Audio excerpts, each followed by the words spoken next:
वंदे पुरुषोत्तम। इस वीडियो में श्री श्री आचार्य देव ने आम जन लोगों के लिए, जो लोग गुरु भक्त हैं, वो अपने प्रश्न पूछ रहे हैं और श्री श्री आचार्य देव उनका समाधान बता रहे हैं। वो मैं अपनी आवाज़ में आपके सामने व्यक्त कर रहा हूँ, और जिसका विषय है स्वास्थ्य और नशा। असम के गुवाहाटी से एक माँ आई हैं। आचार्य देव का दर्शन प्रणाम करने के बाद अपने मन की भावना को संभाल नहीं पाई, वहाँ पर बैठकर ही रोने लगी। पता चला कि उनकी एक 22 वर्ष की लड़की के हार्ट में छेद है। कब क्या हो जाएगा कहा नहीं जा सकता। डॉक्टर ने कहा है कि ऑपरेशन करना पड़ेगा। थोड़ी देर तक मंडप के चारों तरफ स्तब्धता छाई रही। श्री श्री आचार्य देव ने सांत्वना स्वर में उक्त माँ से कहा, आप ये जो रो रही हैं उसका अर्थ है आप डर गई हैं।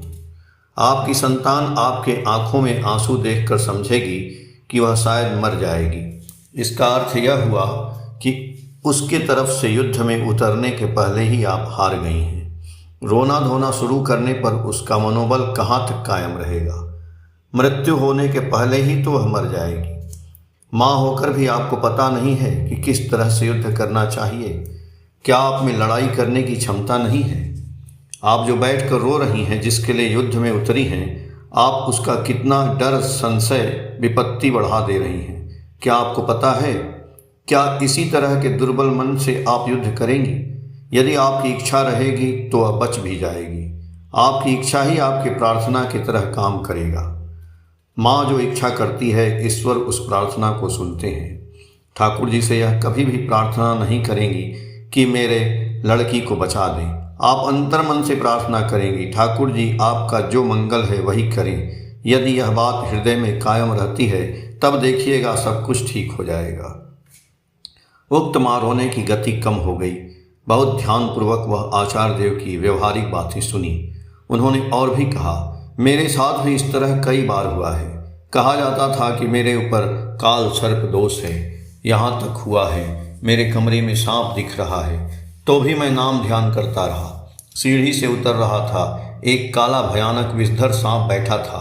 थोड़ी असावधानी पूर्वक पैर पड़ने से ही मुझे डस लेता। बाथरूम के अंदर सांप फन उठाकर बैठा था। मैं स्थिर रहकर नाम किया हूँ।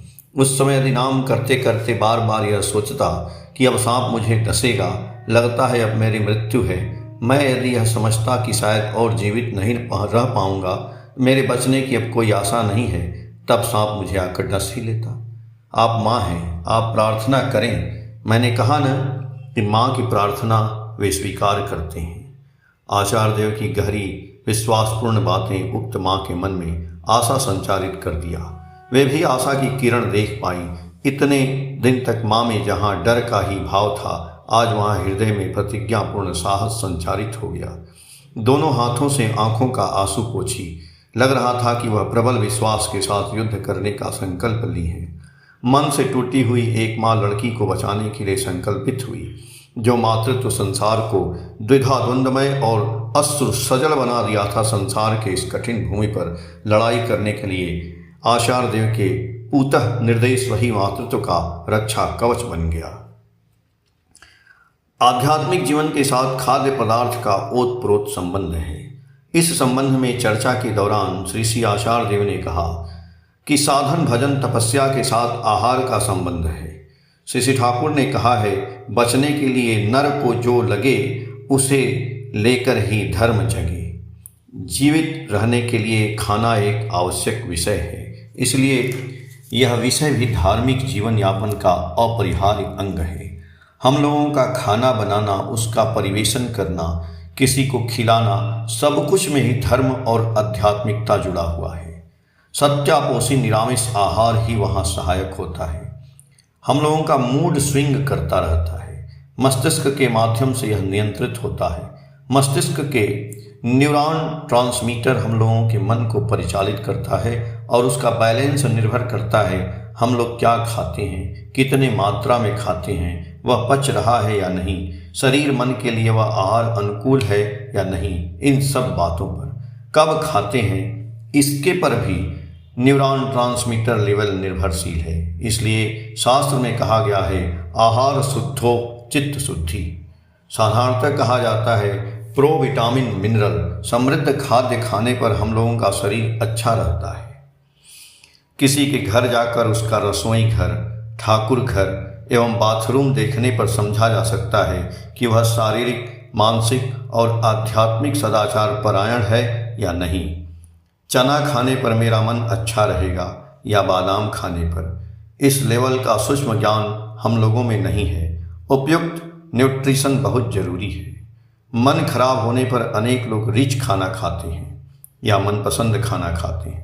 पुनः कोई ऐसी परिस्थिति में ज़्यादा खाना खा लेते हैं, इसके बाद बेडरूम और बाथरूम दौड़ते रहना पड़ता है। गले में अंगुली डालकर उल्टी करना पड़ता है, जिसे बुलमियाँ कहते हैं। इसलिए आचार्य देव डिफरेंट फूड हैबिट एडॉप्ट करने की सलाह देते हैं। खाद्य गुण से भरपूर मिलेट की बातें भी उन्होंने कहा। हड़प्पा सभ्यता युग के समय जो खेती होती थी, उसमें से एक था मिलेट, मोटा अनाज। ज्वार, बाजरा, रागी इत्यादि कई अनाज को एकत्रित ही मिलेट कहा जाता है। यह खाद्य एक समय ट्राइबल लोगों का था। गरीब लोग ही मूलतः ये सब खाते थे। यह मिलेट खाद्य गुणों से भरपूर है। यह बात बाद में आविष्कार हुआ। एक समय इसकी मांग कम रहने के कारण इसकी खेती कम हो गई थी। अब समय बदल गया है, मांग बढ़ी है। राष्ट्र संघ ने सन 2023 को अंतर्राष्ट्रीय मिलेट वर्ष घोषित किया था। इसके प्रोत्साहक भारतवर्ष ही था।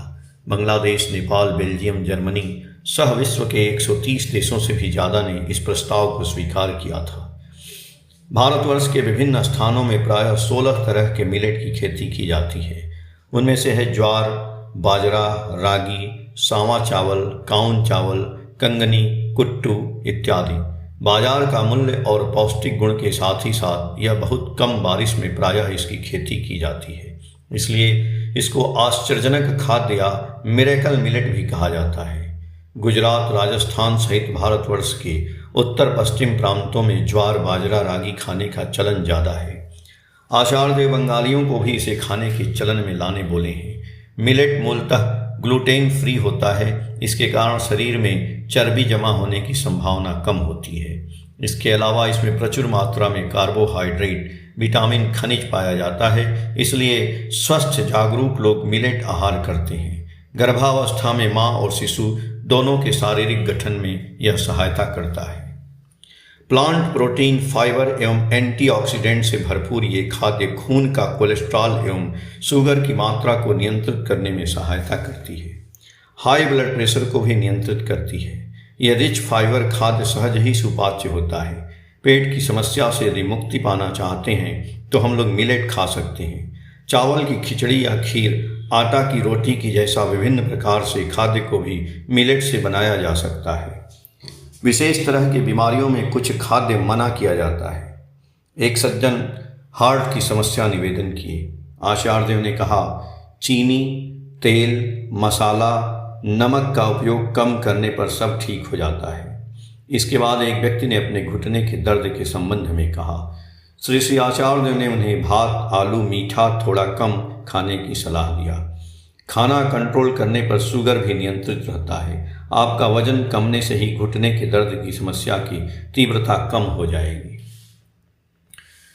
जलेश्वर, उड़ीसा से एक सज्जन आए हैं। प्रथम स्टेज का कैंसर की बीमारी का पता चला है। ऑपरेशन हुआ है, अब अच्छे हैं, परंतु डर सताते रहता है।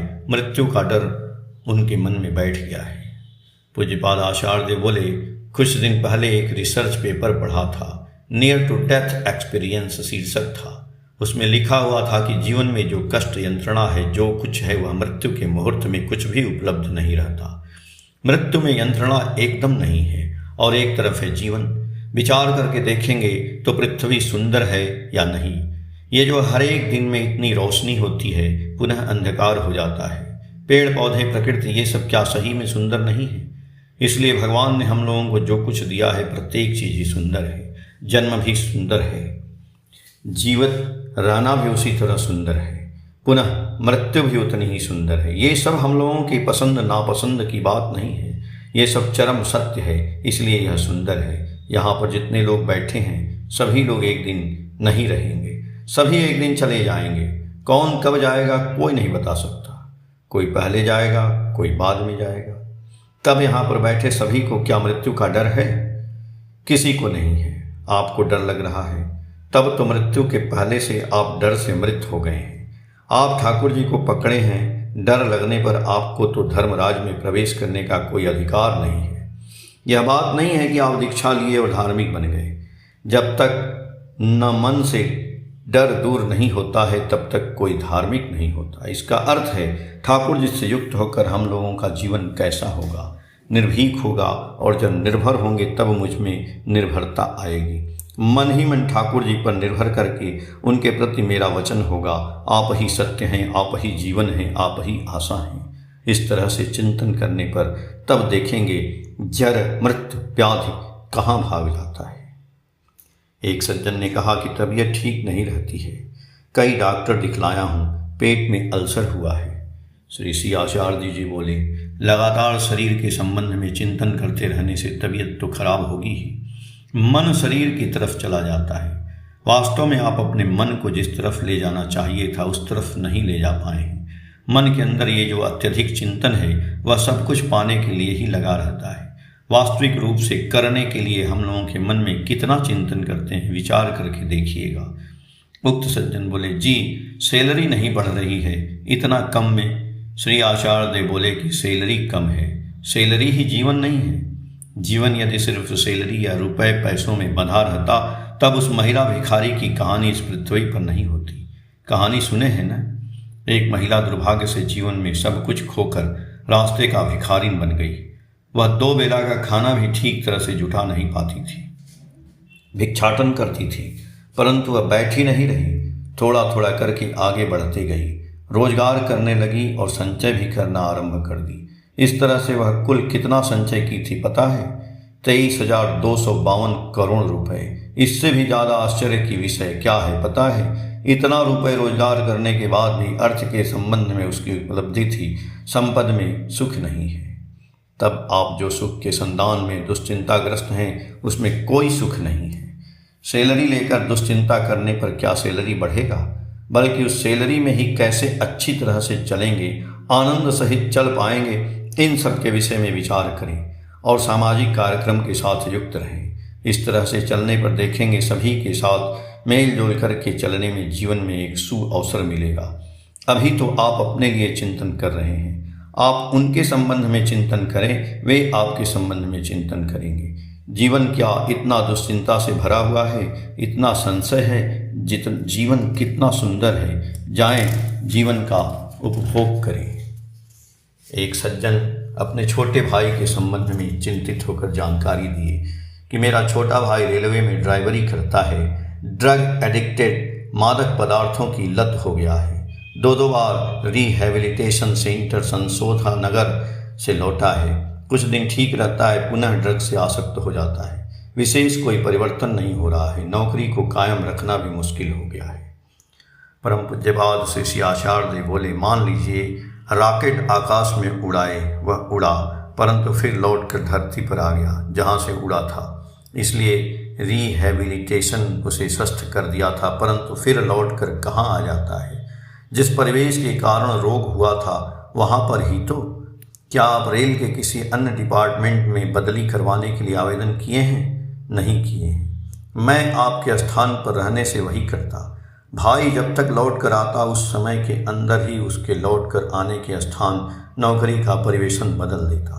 जो लोग एक बार क्राइम यानी अपराध करते हैं वे लोग बार बार क्राइम की दुनिया में क्यों लौट आते हैं? क्योंकि वे लोग इसी दुनिया में चक्कर खाते रहना चाहते हैं। आपको सबसे पहले उसके परिवेश को बदलना होगा। कलकत्ता के एक शिक्षक अपने लड़के को साथ लेकर आए हैं। उन्होंने बहुत करुण स्वर में श्री श्री आचार्य देव से लड़के के जीवन की हताशा की घटना बतलाए। वे लड़के को उच्च शिक्षा के लिए बेंगलोर कर्नाटक भेजे थे, परंतु लड़का इसके विपरीत भयंकर रूप से नशाग्रस्त हो गया है। सभी तरह का नशा करना आरंभ कर दिया है। पुत्र ने पितृ हृदय के प्रबल प्रत्याशा का आकस्मिक छेद करके छत विछत कर दिया है। वे अनिश्चित वातावरण में विभ्रांत हो गए हैं। लड़के के लिए अब क्या किया जाए, उसके लिए उन्होंने श्री श्री आचार्य देव से दिशा पाने के लिए प्रार्थना की। पिताजी के बगल में विपत्ति से घिरा पुत्र भी उपविष्ट होकर समाधान का पथ पाना चाहता है। झुका हुआ देह, सूखा होठ, धसा हुआ आंख, यौवन में ही बुढ़ापा की झलक का चिन्ह सहित पुत्र ने अव्यक्त आवेदन आचार्य देव के पास कर रहा है। आचार्य देव ने बहुत देर तक पुत्र के अंधकारमय भविष्य से चिंतित पिता के व्याकुल आवेदन को सुनते ही रहे। उसके बाद वे उक्त लड़के की तरफ देखकर बोले, यदि तुमको लगता है कि जिस कार्य को करने से तुम्हारी क्षति हो रही है, तब क्या तुम वह कार्य करोगे? सबसे पहले वह कार्य तुम करोगे या नहीं, उस पर मन में चिंतन करोगे। तुम यदि मन में संकल्प लेते हो तब तुम कर सकोगे। तुम क्या कभी भी अपने अंतर में यह संकल्प करने की बात पर विचार किए हो? वास्तव में तुम क्या स्वस्थ रहना नहीं चाहते हो, आनंद में रहना नहीं चाहते? उपस्थित सभी लोग आचार्य देव का यह पावन वाक्य सुन रहे थे। समाज में ऐसे अनेक दृष्टांत मूलक घटना प्रतिदिन दिखाई पड़ता है। आचार्य देव लगातार बोलते रहे, सुनो, एक व्यक्ति की बातें बतला रहा हूँ। यहाँ पर एक प्रवीण भक्त रहते थे। उनके घर का छोटा लड़का बहुत दुष्ट था। सुबह नींद टूटते ही शराब पीने की उसका दिन आरंभ होता था। उसके बाद सारा दिन और जो कुछ भी मिलता था सब नशा करता था, कुछ भी छोड़ा नहीं था। एक दिन अचानक उसने संकल्प लिया कि मैं इसके चंगुल से बाहर निकलूंगा, इस तरह से स्वयं को समाप्त नहीं करूंगा। ठाकुर बाड़ी आया, ठाकुर जी को प्रणाम करके बड़दा के पास जाकर बोला, बड़दा, मैं बचना चाहता हूँ। उसके बाद से ही उसका जीवन बदलना शुरू हुआ। बाद में उसको ठाकुर जी का पंजा भी मिला। ठाकुर जी का काम करना शुरू किया। यही तो है जीवन। यह बात याद रखोगे कि तुम जो चाहोगे वही मिलेगा, तुम्हारे चाहने से ही होगा। तुम यदि यह सोचते हो कि भगवान तुम्हारे साथ बैठकर बातचीत करेंगे, वैसा भी होगा। हम लोग हर एक व्यक्ति को जो इच्छा करते हैं वही मिल सकता है। चाह भी वैसा बनाने की जरूरत है।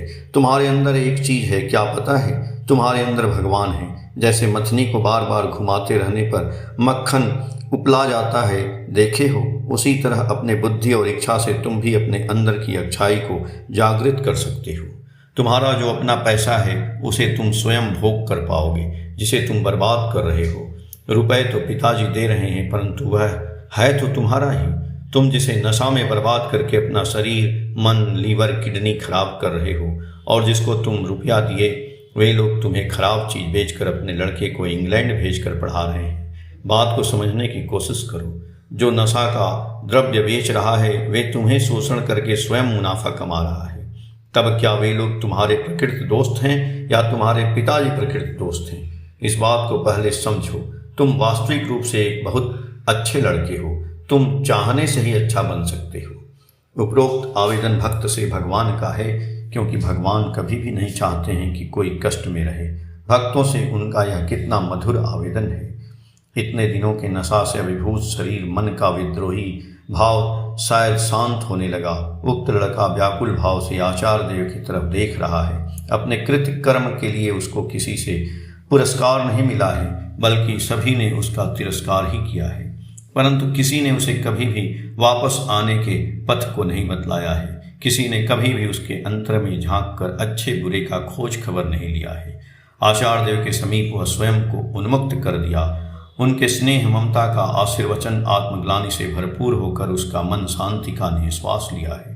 शारीरिक और मानसिक भाव से टूटा हुआ मन में संभवतः जीवन पथ का बीज अंकुरित होने लगा। उसे समझ में आया है अनंत संभावना पूर्ण महामूल्यवान जीवन को जरा सा भूल पथ पर परिचालित करके आज वह कहाँ पहुँच गया है। आचार्य देव को भक्ति भाव से नतमस्तक होकर प्रणाम किया। धीर पदक्षेप से वह विदा हुआ। पिता ने पुत्र का अनुसरण किया। ऐसे कितने घटनाएं आज जगत में यत्र तत्र घट रही हैं। कहाँ मिलेगा ऐसा महाजन जो घोर रात्रि में रोशनी जलाकर दिक्भ्रमित पथिक को अपने गंतव्य स्थान पर पहुंचाएगा। जय गुरु।